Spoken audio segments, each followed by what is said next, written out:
Sports Director TJ Eck is in Frisco today with the post-game report. Really what it came down to was just a great game between the top two teams in the FCS here at Toyota Stadium in Frisco, Texas, Saturday afternoon. Now, JMU players, they really felt like it was their mistakes and things they did in the game that cost them this game against North Dakota State. Now, JMU allowed a touchdown on a fake field goal. Also, Trey Lance, North Dakota State quarterback, he ran 44 yards for a touchdown on a 3rd and 23. JMU committed multiple costly penalties and, of course, the interception at the end of the game that sealed the win for NDSU. Good evening and welcome to the Atlantic Union Bank Center, where for the first time today, basketball was played here in the brand new arena in Harrisonburg, with the JMU men's and women's basketball teams both starting the 2020-2021 seasons at home today. Well, in the first game of the day, the JMU men opening the new arena in front of a very limited crowd against Division II Limestone University. Mark Byington coaching his first game at JMU. Playing in his first game for the Dukes, freshman forward Justin Amati, and he stole the show. He slams home a dunk in the first half, and moments later, it's more from Amati. Alpha missed the putback one-handed slam. 3 other teams in the WHSV coverage area took the field tonight in the Mountain State. With more on that, here's Brian Schwartz. Hey, TJ, that's right. Tonight in Baker, West Virginia, Potomac Valley Conference rivals Petersburg and East Hardy squared off in a Week 1 matchup. Good evening. WHSV Sports Director TJ Eck coming to you from a remote location this evening as we do our best to continue working while also practicing social distancing. Alex, hello from Frisco, Texas, where it has been windy and rainy here at Toyota Stadium throughout the day on Friday. First round down in West Virginia high school football playoffs and 2 games from our area teams. It's top 5 plays time. Let's check them out. Let's start with some special teams love at number 5. Attakil Tamaru, the terrific kicker punter for Moorfield. One of his 2 beautiful punts from Friday, pinning Pendleton County inside their own 5-yard line. Number 4, quite the day for East Hardy. Christian Dove to Dawson Price. Perfect placement, great catch. Number 3 now, Isaiah Gardner on the play action. Rolls right, finds Cole Day for the score. Wildcats would go on to win it 14-7. Number 2, back to Dove and Price. This one, just a tremendous catch by Price. Strong hands to bring it down. Stays in bounds for the touchdown. And the top play of the week, guess who? It's going to be these 2 again. More Dove, more Price. This, an absolute bomb of a throw by Dove, and Price goes all the way. 85-yard touchdown. East Hardy goes on to win this one 25-19. Top play, Christian Dove and Dawson Price. And we've heard that probably around 6 or 7 games is what we're looking at in a regular season before a postseason. But in your mind, what does the spring 2021 football season look like? The sport of NASCAR has not had a real race since early March, but in the meantime, local NASCAR Cup Series driver Quinn Half is doing his best to keep his driving skills sharp.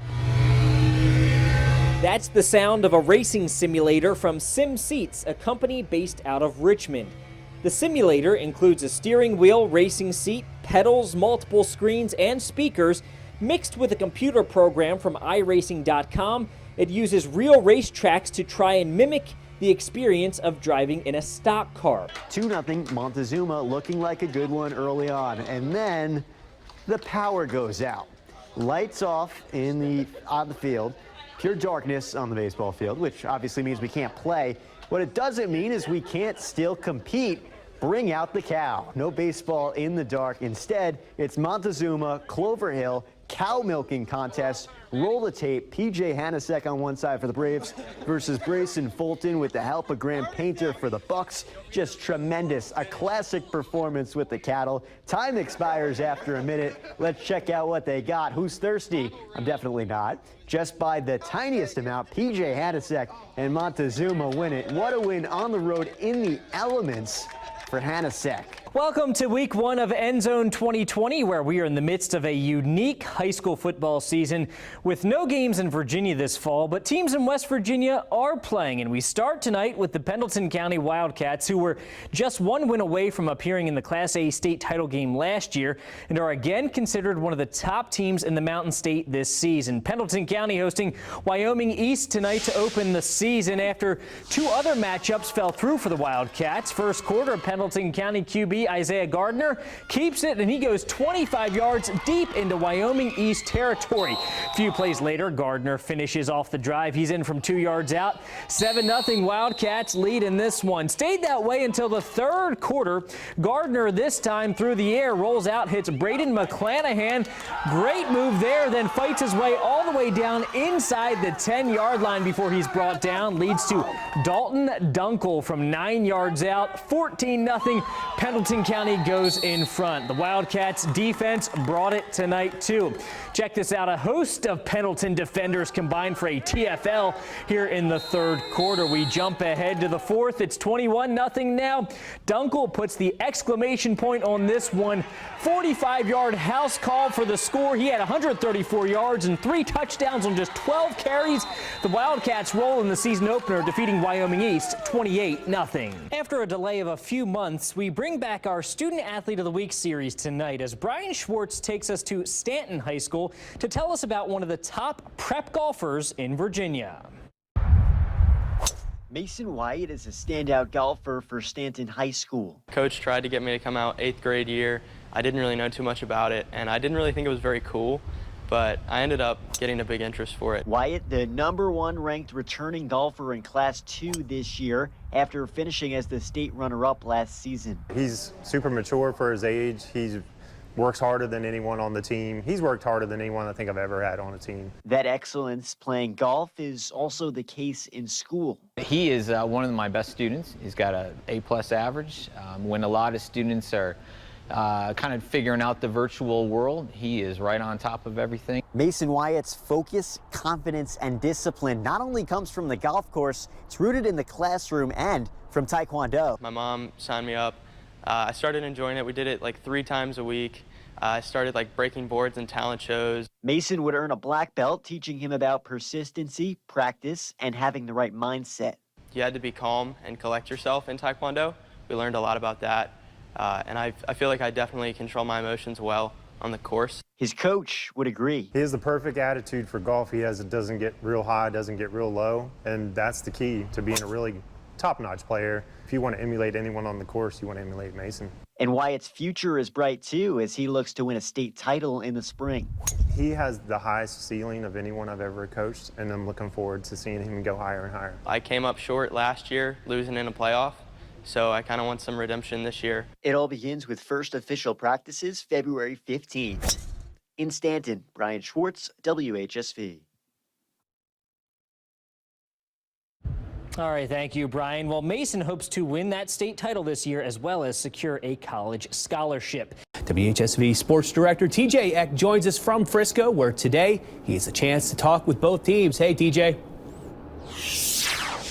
Good afternoon from Toyota Stadium, the site of the FCS National Championship this year and the last few years, of course. It's pretty nice, cool, overcast, nice cloudy day here in Texas. We're enjoying some moderately pretty warm weather here so far, so it's been nice to be here in Texas. Now today, Thursday, is media day for both squads here in Texas as we have a chance to talk with players and coaches from both squads ahead of the big matchup on Saturday. Up first today here in Frisco was the defending champs, North Dakota State, as the Bison spoke with a large media contingency, mainly from Fargo, as well as the few of us who made it down from the Commonwealth. For NDSU, Frisco and Toyota Stadium is really starting to feel like a home away from home. The Bison have won 7 of the last 8 national titles at the FCS level, and they can complete a perfect season with a win on Saturday.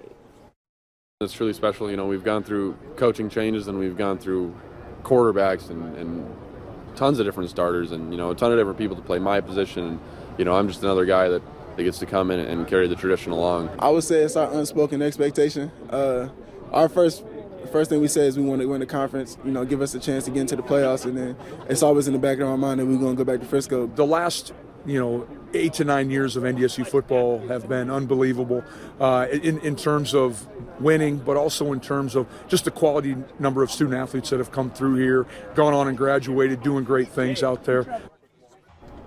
As for the Dukes, we'll hear from JMU coming up later today. Kurt Signetti and the players are scheduled to meet with the media here at Toyota Stadium at 1:30 p.m. And we'll hear from the Dukes coming up tonight on WHSV News at 5 and 6, as well as throughout the rest of the evening here on WHSV. Again, a reminder, this game kicks off at noon Eastern Time Saturday here at Toyota Stadium as JMU meets NDSU for the national championship. We'll have live coverage of that coming up that night, as well as the game will be broadcast live on WHSV that day at noon Eastern Time. Covering the Dukes in Frisco, Texas, TJ Eck, WHSV Sports. Prison as a result of drug charges. I was one of those idiots, and that's what I'm going to say. That's how I was thinking at that time, starting doing things that I shouldn't have been doing. Pee-wee was a very talented player. Pee-wee was a good person and still is a good person. He made a couple of poor choices along the way. Facing the reality of spending the rest of his life incarcerated, Barber was granted a second chance. His sentence was first commuted by former President Barack Obama in 2016, and Barber was set to be released in 2022. But legislation signed into law by President Trump led to Barber getting freed from prison earlier than expected in 2019. My parents already knew. They knew before I even knew. That was amazing. My daughter and my granddaughters picked me up, and as I was approaching them, coming out at the same time, they was crying, I was crying, man. I'll never forget that day, man. I'll never forget it. With Barber out of prison and back home in the Shenandoah Valley, he is now focused on teaching the game of basketball to local youth. After we get loose and stuff, we're going to be doing a whole lot of drills, all right? We're going to be doing them quick, over and over and over, repetition drills, okay? Barber has been hosting camps on weekends at Ralph Sampson Park in Harrisonburg. This is something that I've been wanting to do since I knew I had a chance coming home. Basically, man, just doing fundamental work, basketball-wise, dribbling-wise. He's got a great knowledge of the game, and he's got a good feel for kids, so I think he'll do well with it. To be able to teach kids at any level or do anything is phenomenal. So I give him kudos for that. It had to take someone, and in this predicament, he chose to be that someone, which was, again, a great move on his part to rehabilitate himself and show that he's rehabilitated. I'm proud of that for him to really try to give back to the community. I know he loves the Harrisonburg community, and I think it shows with these workouts that he's doing. When working with youth from the Shenandoah Valley, Barber's goal is to teach not only basketball skills, Give him no time to recover. We go back, we're going back. but also life lessons. Surely I can give him my life story, man, of how a good seed, man, can turn to a bad seed quickly. And I want to start mentoring these kids too, man. This is just a small part, man, of teaching kids how to play basketball, man. The next step, man, is becoming a better person. Well, if you're interested in Pee Wee Barber's basketball camps, just search Pee Wee's Skills and Drills on Facebook. We'll be right back.